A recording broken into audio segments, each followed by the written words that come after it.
Hello, mayong adlaw no, welcome for today's video. Nata-share no nga tips kung wala pa kakapalit og smartphone nga latest kan nga na ako na jay kana ang Magic Eraser no for the camera for taking selfie tantangon ng mga photo bomber no. So kung wala pa kakapalitan ng smartphone because of their advertisement no nga naa sila ana, don't worry because that innovation is already nga gipanghatag na sa Google. Okay, din ato karon na gamiton share ninyo para magamit sa inyong mga old smartphone kay even it is Android 8 pa ngayong smartphone pwede na siya magamit. And this is Google Photos by Google of course no. So ato na karon i-demonstrate kung saan ito pagtangta mga photo bomber using this innovation no.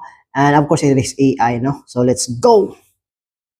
As you can see sa home screen karon makikita mo karon diri is the Google Photos no. So kung wala just download lang sa Play Store Google Photos no. So you have here the sample no, kinis nga part nga picture no. Again, it is Google Photos no. So mo na karon yung sample then click na to ang edit. Okay. So once ka sa edit no, pakita na to ang tools. Okay, sa tools makita na ang Magic Eraser. Ni-click na to sa Magic Eraser, nakabutang pa na diha install. So medyo malangan lang dia install lang na. Paabota lang mahuman. Okay, once ka mahuman na yung ano na siya. So Magic Eraser. So, I will advise nga on this part, connected pa mo sa internet. Kaya download mo na siya. Hindi mo na siya ma-download. Wala internet, di ba? So, automatic, nalitik niya ang duha ka book na faces, no? So, ato na click erase all. Okay, so medyo naapay nakabutang gamay, no?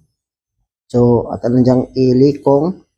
And, paaboto, nawagtang na dyan. And then, napadali siya nga part. Kinisi dyan.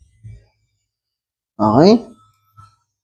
Aboto lang nato ini nanobra pa tangtangan na natin sa dyan. Okay, wag ta na. So hinga na lang ka simple diba? So napay gamatoy dira.